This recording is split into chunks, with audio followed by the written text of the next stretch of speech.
With Thrivent, your financial journey isn't a solo mission. Your money is a tool to support the people, causes, and community you love. Because sometimes all you need to make a difference is someone to help you make it happen. Thrivent, where money means more.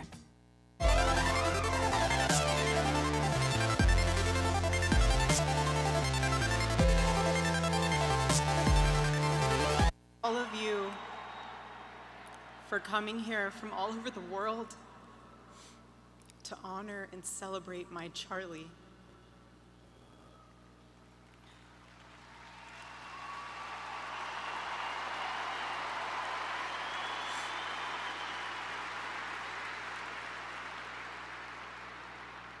Just a few miles from here, 2 years ago at America Fest 2023, Charlie delivered a speech on stage for our TPUSA Faith event.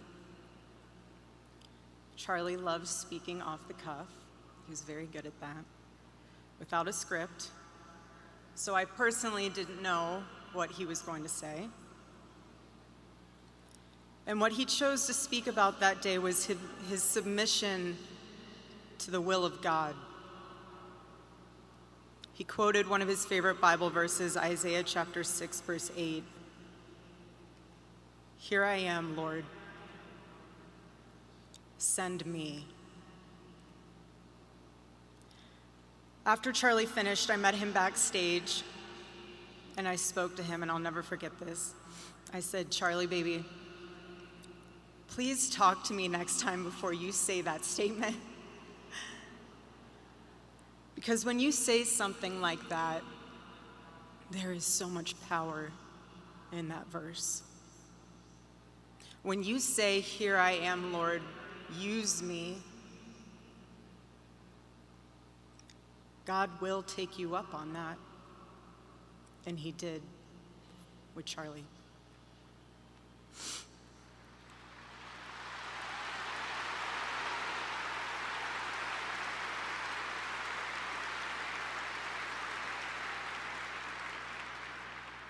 "11 days ago, God accepted that total surrender from my husband and then called him to his side. More than anything, Charlie wanted to do not his will, but God's will. And over these past 11 days, through all the pain, never before have I found as much comfort as I now do in the words of our Lord's Prayer, 'Thy will be done.'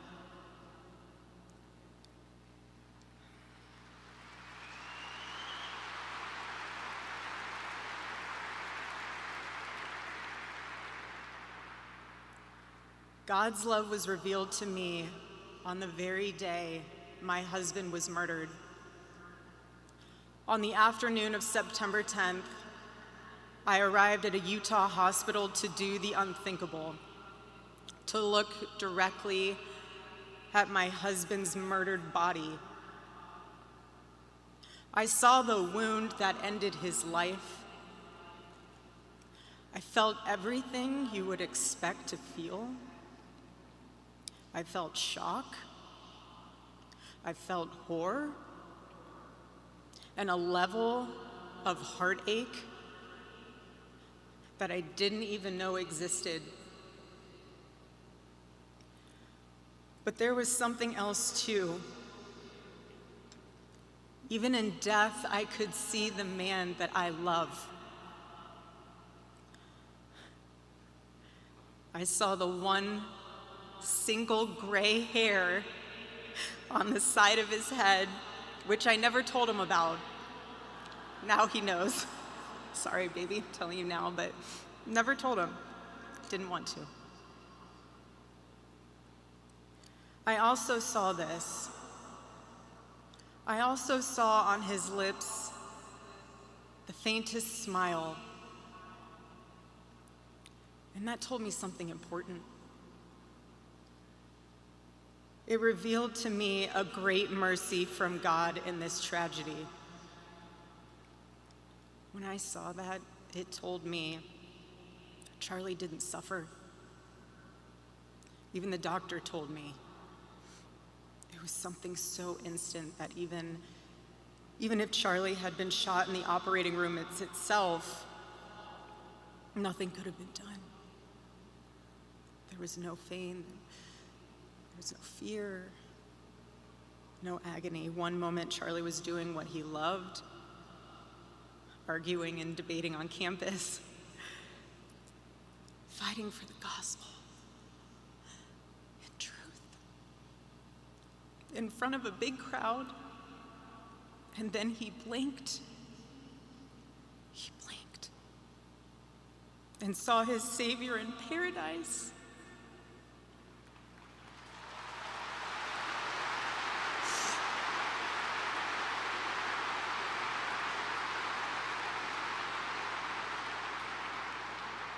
And all the heavenly mysteries were revealed to him.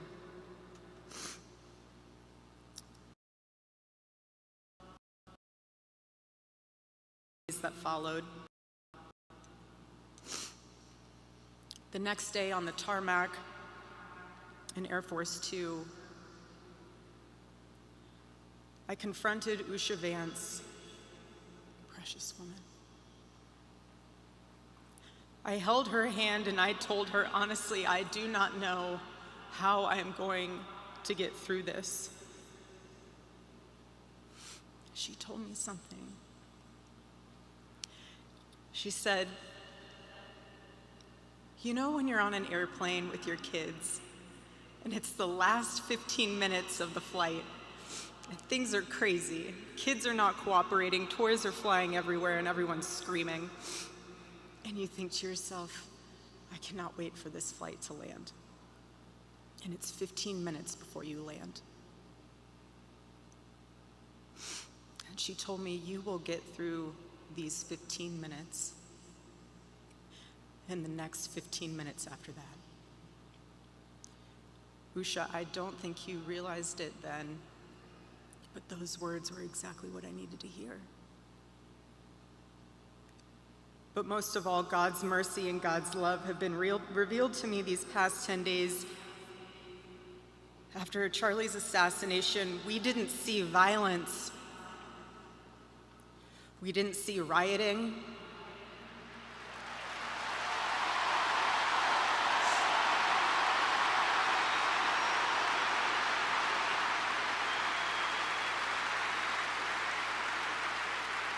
We didn't see revolution.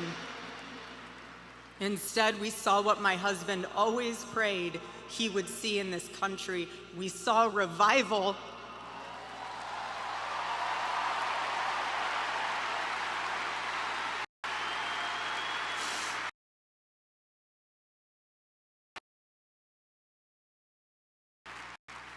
This past week, we saw people open a Bible for the first time in a decade. We saw people pray for the first time since they were children. We saw people go to a church service for the first time in their entire lives.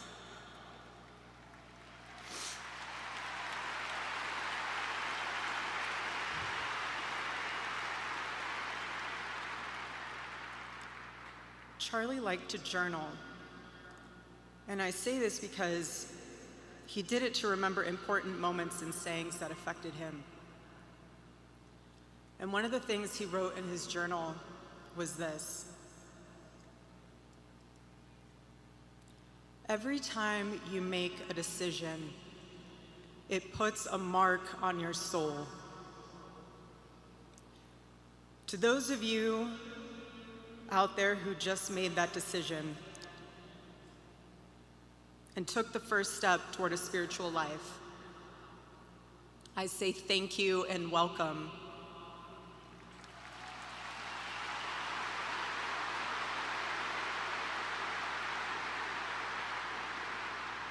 One day, I hope you look back and realize it was the most important decision of your life, because it is. All of you, thanks. All of you who are already believers, it is your job to shepherd these people. Do not take that lightly.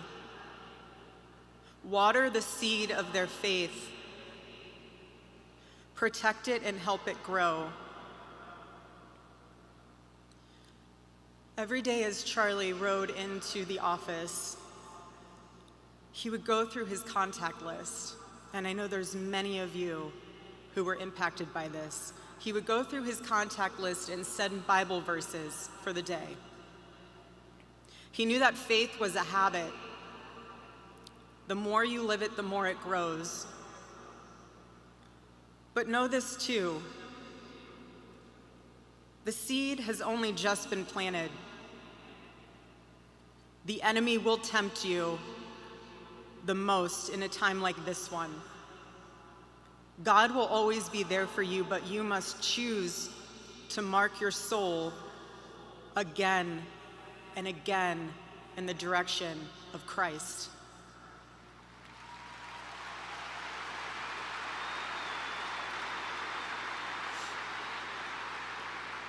Pray again. Read the Bible again. Go to church next Sunday and the Sunday after that, and break free from the temptations and shackles of this world.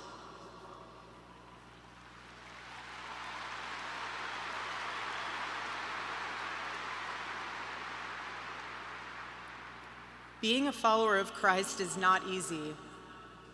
It's not supposed to be. Jesus said, if anyone would come after me, let him deny himself, take up his cross and follow me. He said he would be persecuted. He said we would be persecuted, and Charlie knew that and happily carried his cross all the way to the end. And I want all of you to know, while Charlie died far too early, he was also ready to die.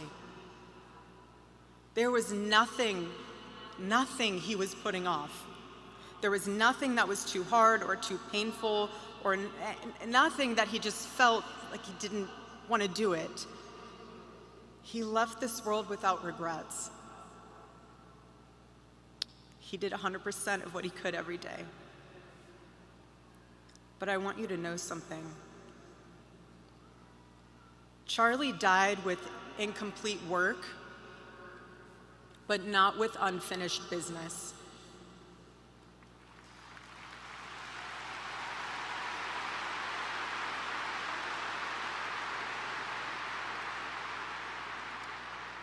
But I will miss him. I will miss him so much because our marriage and our family were beautiful. They still are.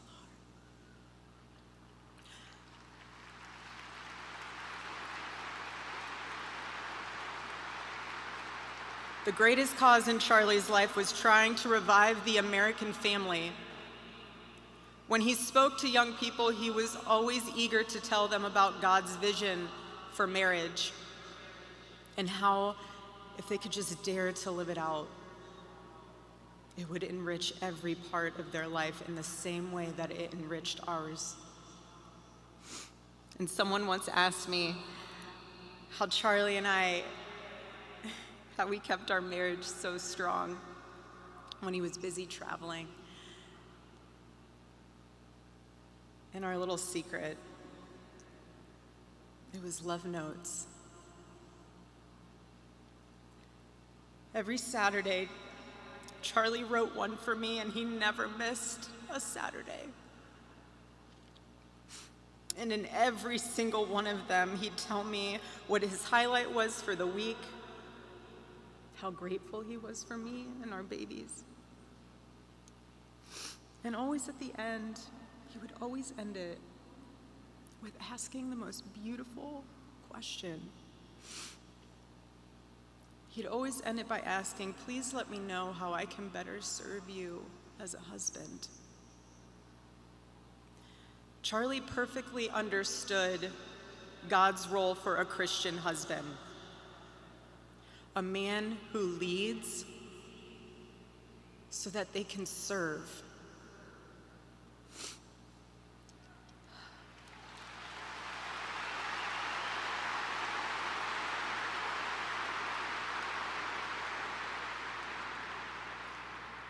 To all the men watching around the world, accept Charlie's challenge and embrace true manhood. Be strong and courageous for your families. Love your wives and lead them. Love your children and protect them. Be the spiritual head of your home. But please be a leader worth following. Your wife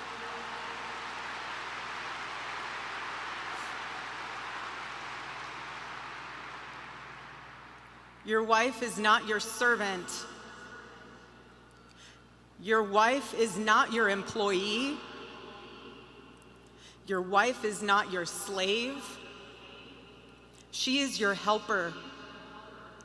You are not rivals. You are one flesh working together for the glory of God.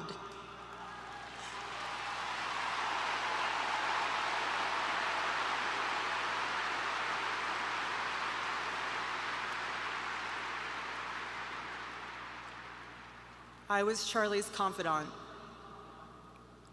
I was his vault, his closest and most trusted advisor, his best friend.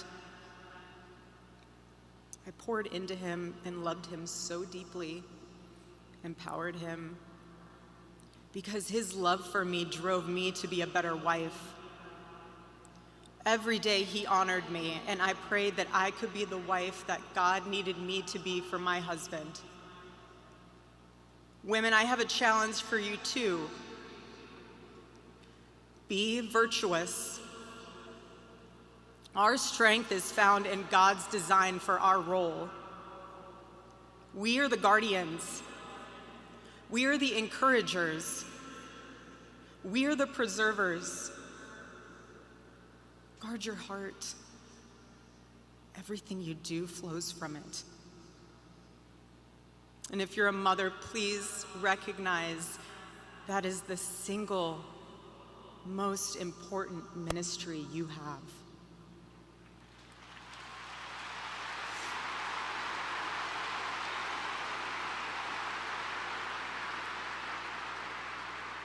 In our home, because Charlie traveled a lot, we tried to travel with him where we could. But I made sure that when Charlie returned from work, it was his sacred landing place, away from the worries of the world.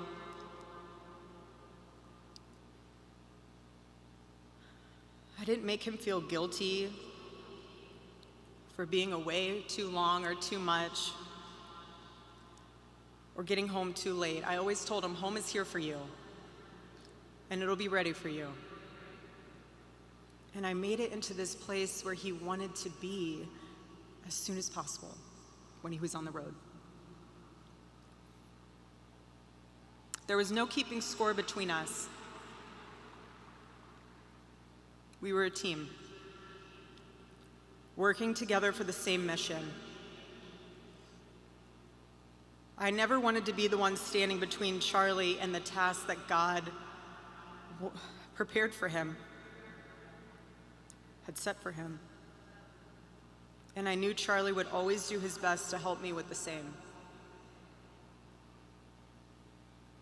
My marriage with Charlie was the best thing that ever happened to me. And I know it was the best thing that ever happened to him as well. He wanted everyone to experience that joy. And that's what's so beautiful about God's design for marriage, is that everyone can. And I could talk endlessly about it, and years to come I will. But Charlie's mission above all was aimed directly at those who aren't married. He named his organization well. He knew things were not right with America, and especially with young people, and they needed a new direction. Charlie passionately wanted to reach and save the lost boys of the West, the young men who feel like they have no direction, no purpose, no faith, and no reason to live. The men wasting their lives on distractions, and the men consumed with resentment, anger, and hate. Charlie wanted to help them. He wanted them to have a home with Turning Point USA. And when he went onto campus, he was looking to show them a better path and a better life that was right there for the taking. He wanted to show them that.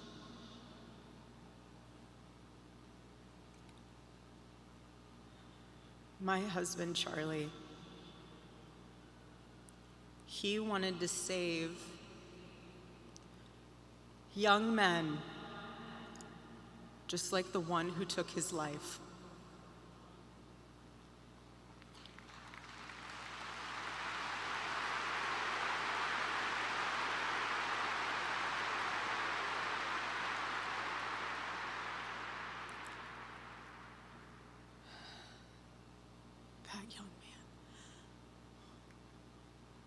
That young man. On the cross, our Savior said,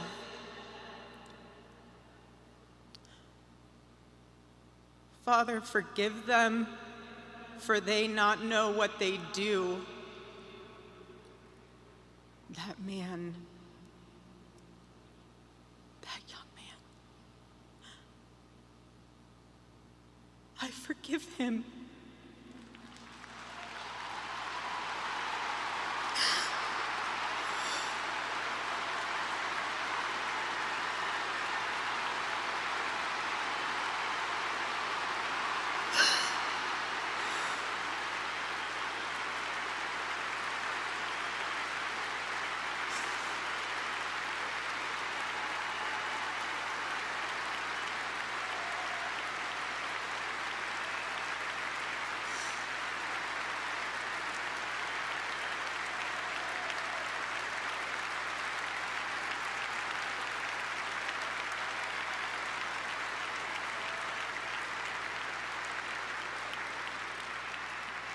I forgive him because it was what Christ did and is what Charlie would do.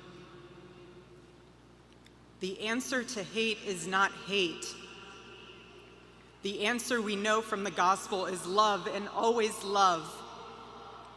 Love for our enemies and love for those who persecute us.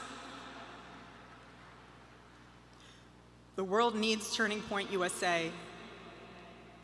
It needs a group that will point young people away from the path of misery and sin. It needs something that will lead people away from hell in this world and in the next. It needs young people pointed in the direction of truth and beauty.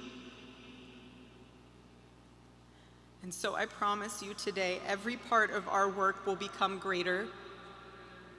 I am tremendously honored to be the new CEO of Turning Point USA.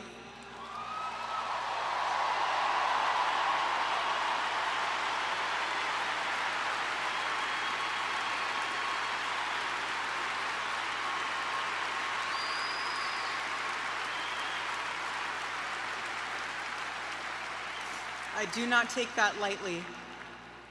Charlie and I were united in purpose. His passion was my passion, and now his mission is my mission. Everything that Turning Point USA built through Charlie's vision and hard work, we will make 10 times greater through the power of his memory. Think of all the places that could expose you to identity theft. If something happens, LifeLock provides a dedicated US-based restoration specialist with expertise to make the right calls and take the right steps to fix your case, start to finish. In fact, we're so confident restoration is guaranteed or your money back.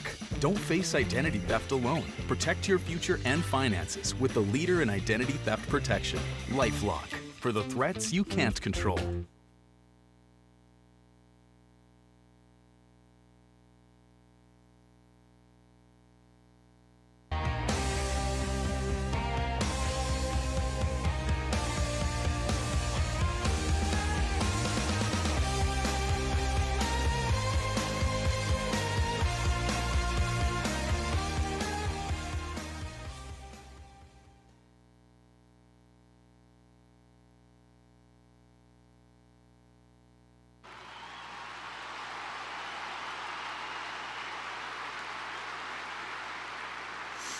Because when you stop the conversation,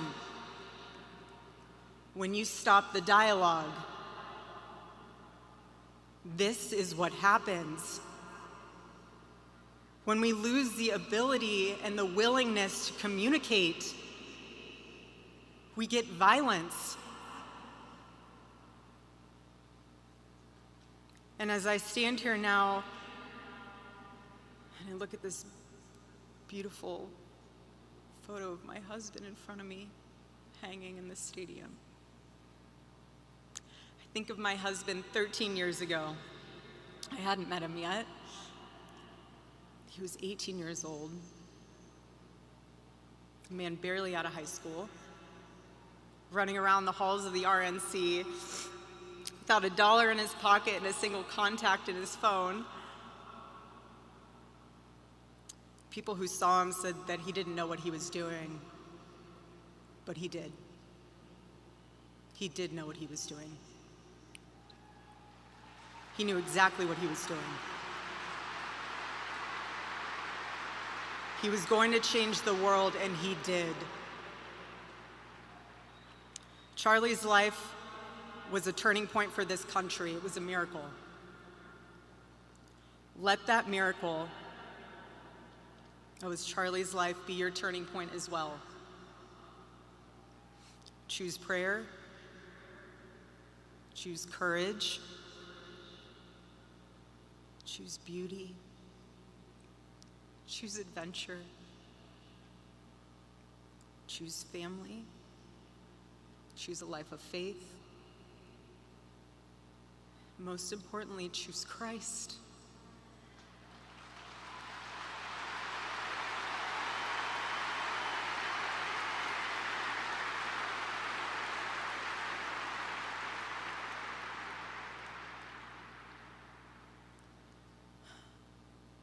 I love you, Charlie, baby.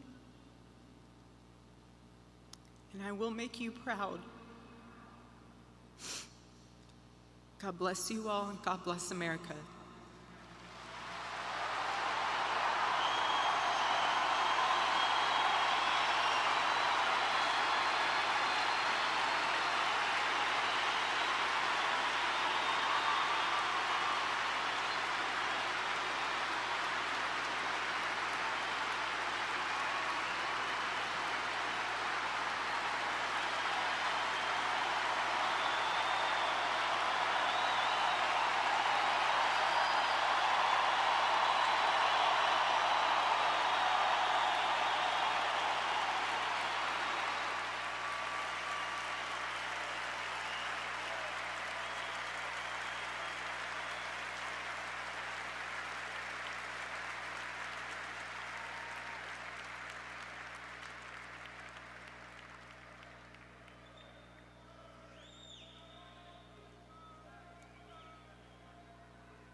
Please welcome to the stage the 45th and 47th President of the United States, Donald J. Trump.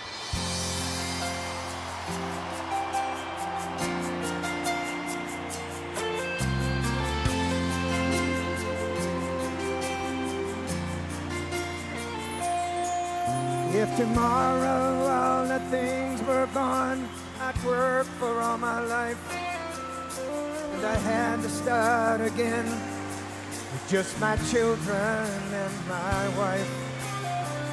Thank my lucky stars to be living here today, 'cause the flag still stands for freedom, and they can't take that away.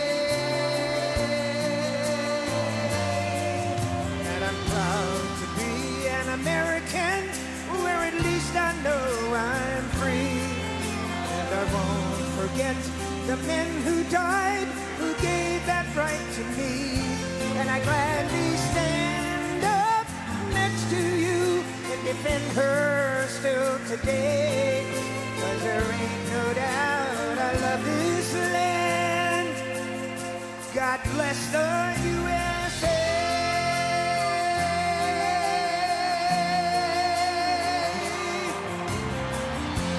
For America, for Charlie Kirk. From the lakes of Minnesota to the hills of Tennessee, across the plains of Texas, from sea to shining sea, from Detroit to Houston, oh, and New York to LA. There's pride in every American heart, and it's time we stand and say that I'm proud to be an American, where at least I know I'm free. And I won't forget the men who died, who gave that right to me. And I gladly stand up next to you and defend her still today. 'Cause there ain't no doubt I love this land. Sing it! God bless the USA.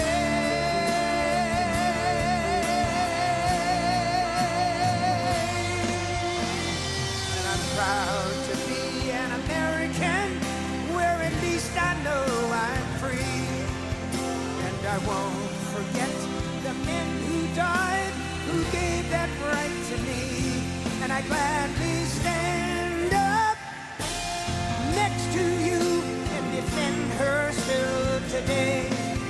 'Cause there ain't no doubt I love this land. God bless the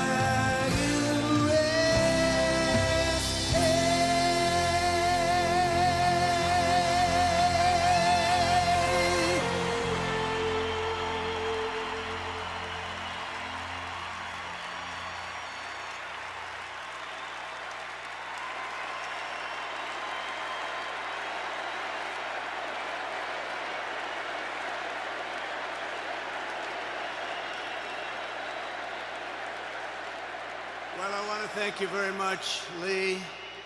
You've been there from the beginning with us, Lee, and we appreciate it. Nobody can sing that song like Lee Greenwood. Thank you very much, Lee, very much for being here.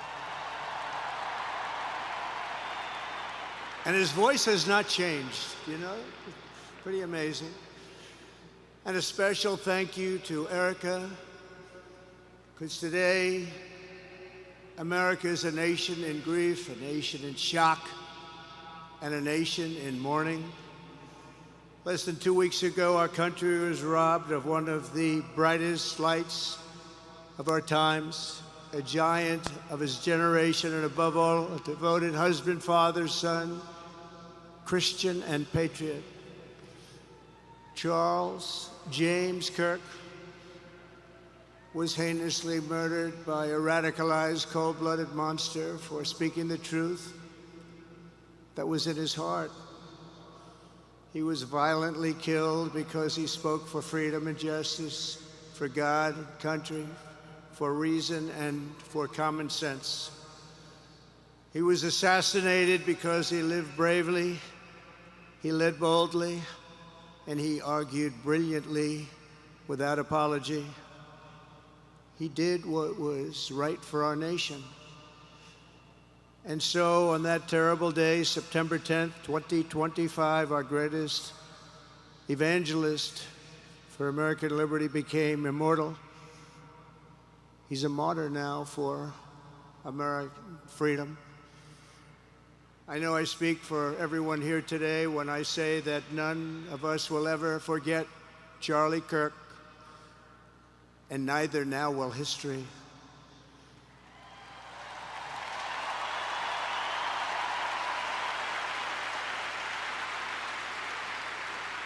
Because while Charlie has been reunited with his Creator in heaven, his voice on earth will echo through the generations, and his name will live forever in the eternal chronicle of America's greatest patriots.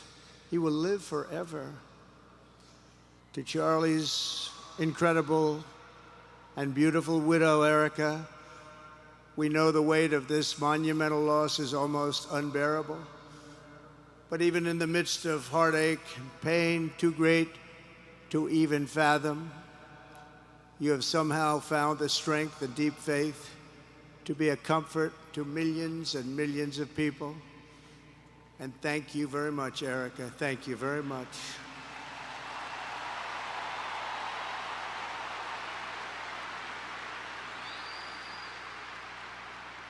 Today, an entire nation wraps its loving arms around you and your beautiful children. We share in your immense and overwhelming sorrow, and we vow that we will do everything we can to ensure that your children grow up in a land where their father is honored and revered as a great American hero. That's what he is.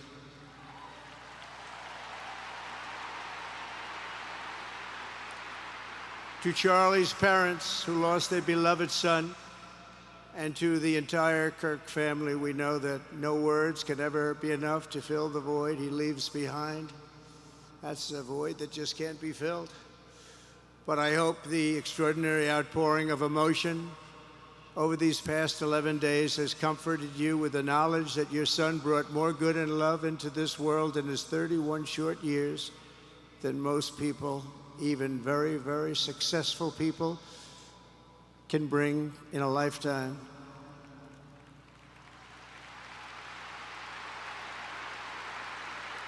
Charlie Kirk loved America with everything he had, and as we can see so clearly today, America loved Charlie Kirk.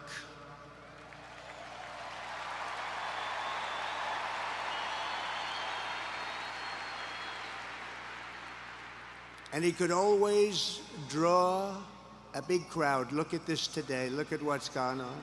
This is a big crowd.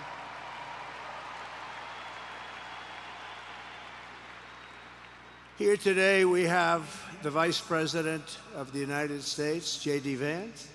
We have the Speaker of the U.S. House of Representatives, Mike Johnson. We have countless members of the United States Senate, and I'm sorry I'm not going to introduce you, but I'll be up here. They're all over the place.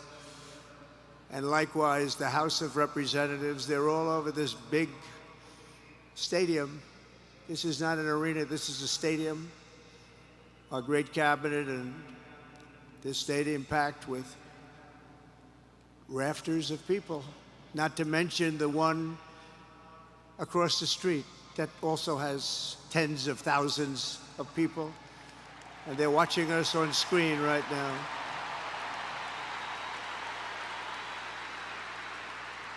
And I'm sorry we couldn't get you in.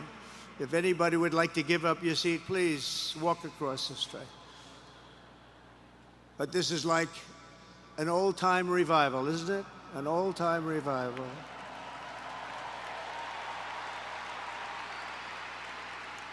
For millions of Americans, especially young people, it is agonizing and unthinkable to say goodbye to a patriot whose heart still had so much to give. It's so much. Raised in the suburbs of Chicago, Charlie was filled with a patriotic spirit from his youth, and he was an all-American in everything he did. And one of the last things he said to me is, "Please, sir, save Chicago." We're going to do that. We're going to save Chicago from horrible crime.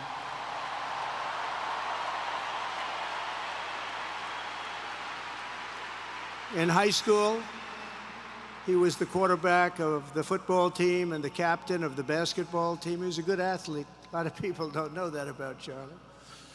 He was an Eagle Scout who spent his school lunch breaks listening to another champion for liberty, somebody that he greatly admired, Rush Limbaugh.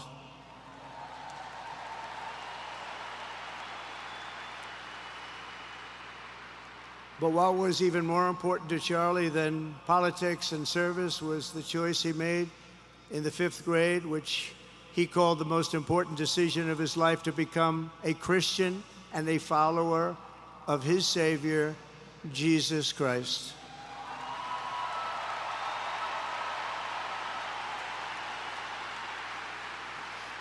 Inspired by faith and his love of freedom, Charlie did something remarkable when he was just 18 years old. on the advice of a mentor who told him to put off going to college because he was doing so well. He devoted his life to converting young people to the conservative cause. How did he do? Take a look. How did he do?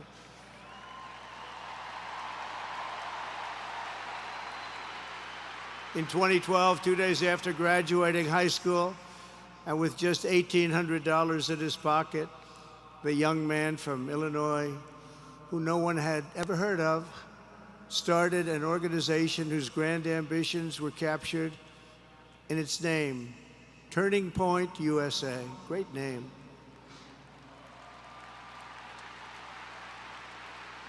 And I have a feeling it's going to be bigger and better than ever before. Does that make sense? It's going to be bigger and better than ever before.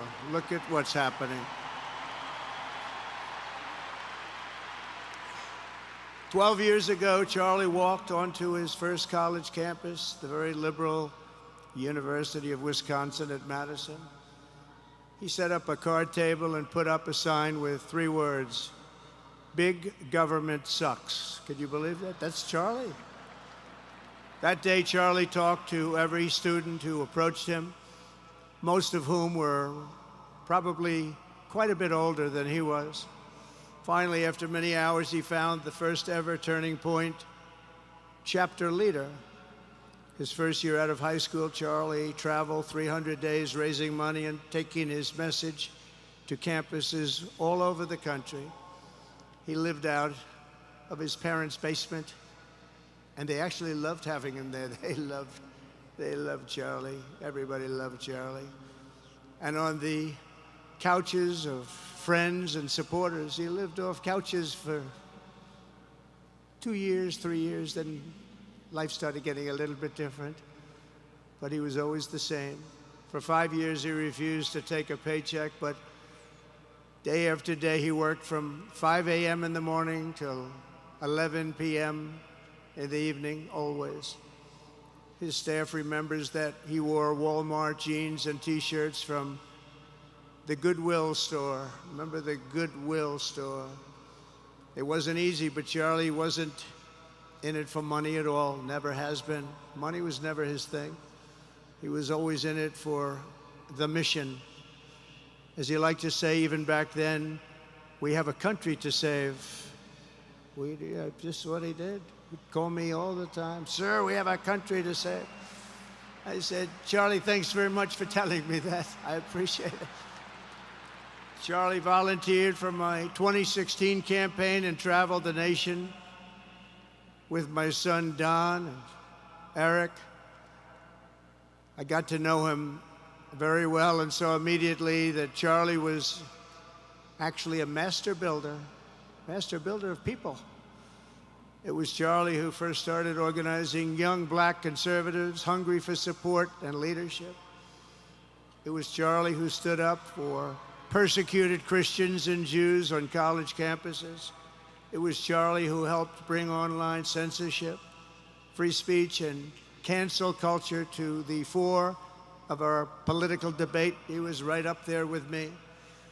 It was Charlie who helped unite MAGA, and you know what MAHA is? That's right, Make America Healthy Again.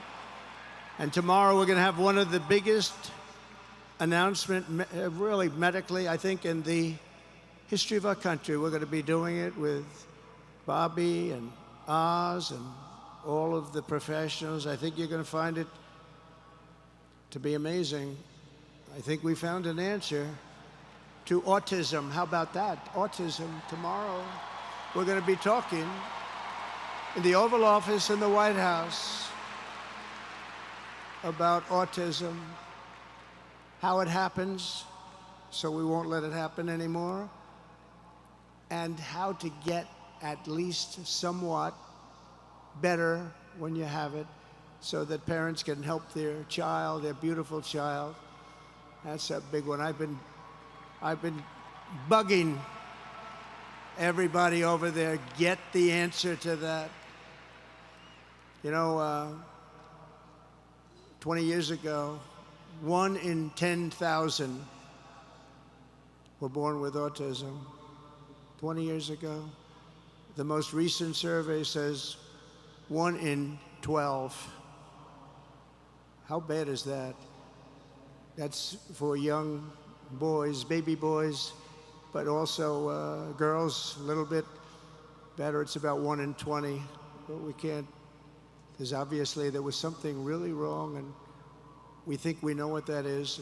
It's going to be, I think it's going to be one of the most important news conferences I'll ever have, and I look so forward to it.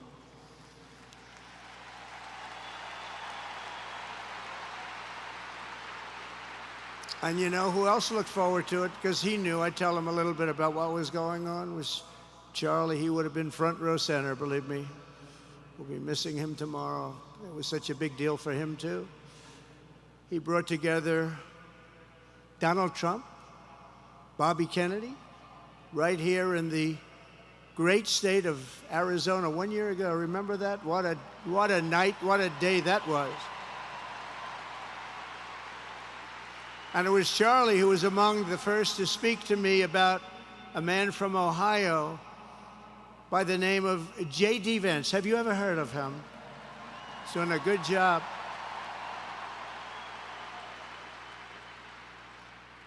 But Charlie would often call me, sometimes the night before a big event, the other side of the country. And he'd ask me, he'd say, do you think you could come and speak at the event? The following day, right? I'd say, Charlie, I'm the President of the United States. You want me to travel 4 hours by plane? And you know, sometimes I did it. He was a very good guy. He was a very convincing guy. He didn't stop, but he would ask for things like that. Sir, could you be tomorrow in California? I said, Charlie, give me a break, please. He just wouldn't stop. And he succeeded. But I almost always went because you never wanted to let Charlie down. He worked so hard, you just didn't want to let him down. I felt guilty. He'd make me feel very guilty. As president, many people asked me for things, but Charlie was one of the few who always gave more than he took. He was a giver, much more than a taker.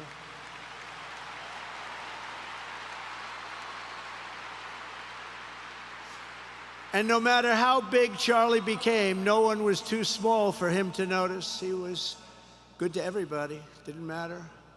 Several years ago, a fourth grader asked Charlie to appear on his podcast, which was probably only watched by the parents of that fourth grader.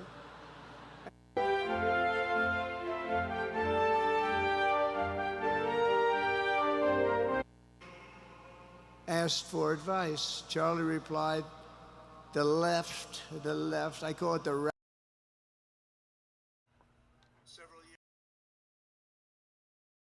Charlie didn't say that, he called it the left. He was probably right, but I can't help it. I can't help it. So he said the left, radical left lunatics, may have all the money in the world, but they can never outwork me. I will wake up as early as I need to, about himself. I will stay up as late as I need to, and I will never stop fighting for our country. And he did this until his dying breath. That's what he was doing. That's what he was doing. Think of it. Wow. What a horrible moment. I was in the Oval Office when I heard they came in, and it was like a surreal experience, a terrible, terrible. I had some very big people in the Oval Office, and I was in the midst of a very important conversation for our country, big people, the biggest. And I said, you have to leave now. When they told me that, they told me in front of a group of very powerful people. I said, you have to leave now, right now, please. Right now, you have to leave, go. By his own determination and skill, Charlie Kirk built Turning Point from his humble beginnings, the beginnings that nobody believed could ever end up something like this, into a great movement and a juggernaut of American politics. And you know, we have a massive stadium loaded up with people, but he got tremendous crowds before he had this kind of horrible news and before we had to hear what happened so terribly. He delivered more than 250 speeches a year at over 200 colleges and universities, and that was at a time when it was not really vogue to go to colleges and universities if you were this kind of horrible news, and before we had to hear what it just wasn't something that was happening, because the radical left would do very bad things, very dangerous things. But Charlie set up chapters on 2,200 campuses and spoke at more than 1,000 churches. He launched a podcast and radio show that grew to an audience of 1 million Americans a day, one of the bigger shows on radio. And Charlie didn't just bring young people into the movement. All of a sudden, it started to grow by leaps and bounds. By 2024, we won more young people than any Republican candidate in the history of our country, including, for the first time, a majority of males under 30. Can you believe it? Remember when Republican presidential candidates would get 4%? No, we did unbelievably with young people. And he was a big, big factor. Unbelievable. But he made me work for it. Sir, you have to make a speech here, you have to make a speech there. But we did it, and we won, and our country is doing unbelievably well now. We had a country that was dead 1 year ago, and now we have the hottest country anywhere in the world. And Charlie helped us make it that. One of the great people. But through it all, the core of Charlie's message and his basic method never changed. It never really changed. He stayed the same person also. At every campus event, Charlie asked the people who disagreed with him to come forward, and instead of silencing them, he handed them a microphone and let them speak. And he'd convinced so many of them. It was a pretty amazing thing to watch, actually. Shortly before Charlie arrived on campus, the day he was assassinated, a staff member texted him that there were many critics and students who were opposed to his views, and rather strenuously in the crowd. And that actually made him feel good, because he wanted to convince them. He understood. He really did. He understood what was right. And he was right about that. A lot of it was based on common sense, by the way. Charlie wrote back to the staff member saying, I'm not here to fight them. I want to know them and love them, and I want to reach them and try and lead them into a great way of life in our country. In that private moment on his dying day, we find everything we need to know about who Charlie Kirk truly was. He was a missionary with a noble spirit and a great, great purpose. He did not hate his opponents. He wanted the best for them. That's where I disagreed with Charlie. I hate my opponent, and I don't want the best for them. I'm sorry. I am sorry, Erica. But now Erica can talk to me and the whole group, and maybe they can convince me that that's not right, but I can't stand my opponent. Charlie's angry. Looking down, he's angry at me now. He wasn't interested in demonizing anyone. He was interested in persuading everyone to the ideas and principles he believed were good, right, and true. Before each appearance, he prayed these words: God, use me for your will. Always said the same thing: use me for your will.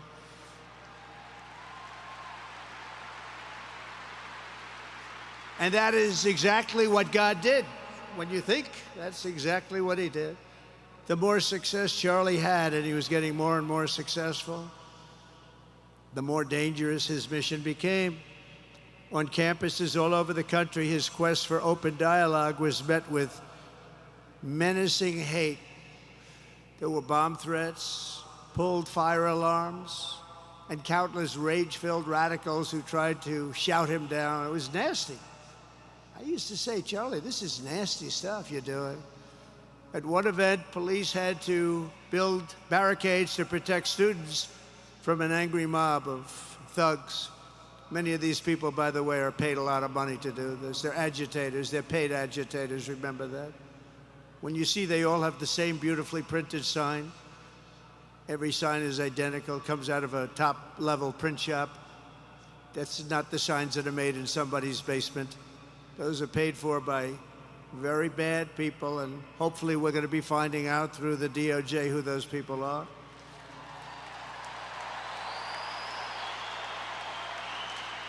At another college, Antifa terrorists shattered windows, threw rocks, and tried to storm the building where Charlie was speaking. It was a really bad one. Often dozens of police officers were needed to prevent left-wing violence. And the violence comes largely from the left. You don't hear that from too many people, do you? And virtually every day for years before he was murdered, Charlie received these horrible death threats. People don't know. I used to talk to him about it. He said, I got some threats. He always felt that when they actually made the threat, they were not the ones to worry about. The ones to worry about were the ones that don't make the threats. I think you know what I mean. He knew the risk, but he and I shared a certain motto, never back down and never ever surrender. Just don't surrender, never back down. He believed in it so strongly. So strongly. And he's right. He's totally right. The radicals and their allies in the media, sometimes referred to, as my son said, the fake news media, tried to silence Charlie for a simple reason, because he was winning, and he was winning big. He was taking over college campuses, colleges that had, in theory, only very liberal, or as they like to say, progressive. I call them liberal, but they like to call themselves, because such a beautiful word, progressive. They're the opposite of progressive, if you think about it. But they were really nasty, and he would go into these colleges. All of a sudden, within 2 years, 3 years, they turned into bastions of conservatism. It was really quite amazing to see.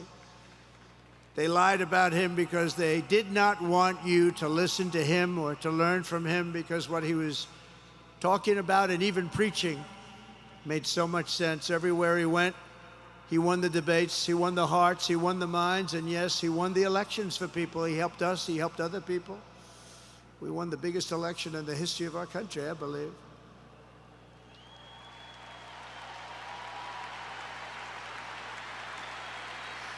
Charlie Kirk was without a doubt among the most influential figures in the most important election in the history of our country. The election of, that beautiful day, November 5th, 2024. Do you remember that day? It was 9 months ago. What a day that was. I mean, we had a pretty good day in the first one. And I must tell you, on the second one, we had a phenomenal day. But a lot of bad things happened. And now that's not even questioned. They cheated like dogs, but we got them back, didn't we, huh? Got them back. But we owe Charlie a profound and eternal debt of gratitude now. Just like Charlie and Erica made Turning Point hot, we are looking at a country that has the chance to attain a level like never before. Tariffs are making us rich again, richer than anybody ever thought was possible. And the only one challenging them are people that hate our country or foreign countries that are paying a price, because they did the same thing to us for years. They took advantage of us, but we're making money, we're becoming richer and richer, and we're taking care of our people better and better when we do that. And we can take care of other countries better and better, but we're doing unbelievably well. The tariffs have really been a hold. The election was big, but the tariffs, because of the election, came in. And remember, other nations do that to us. And Charlie understood that. He saw the money. He saw what was coming into our country, and we can use that for Medicare, Medicaid, Social Security, all of these things that we fight so hard for. And that's exactly what's happening. The numbers are incredible. When the news finally came out on election night last November that the race was officially won came out pretty early in the night. Charlie was live on camera. In that moment, he was overcome with emotion. I've never seen him like this. He was so happy. For a long while, he said nothing. His eyes were filled with tears, and then he buried his face in his hands, and he started crying. That wasn't the Charlie I knew, but in thinking about it, it actually was the Charlie I knew, because he had a tremendous heart. He just wanted what was good for our country, and he saw us going in such a horrible direction. Lovingly, Eric, and this was so beautiful, Erica put a MAGA hat on to cover his bowed head. I like that very much. MAGA, we love. Does everybody love MAGA? Make America Great Again.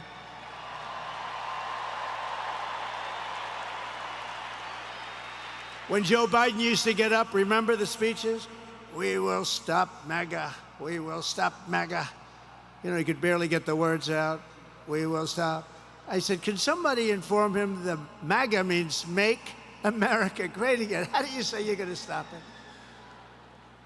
And Charlie understood that. When Charlie finally looked up and spoke, he smiled through the watery eyes and simply said, I am humbled by God's grace. That was his statement that night. I was watching him. I was very impressed, actually. It showed he had a big heart. Every single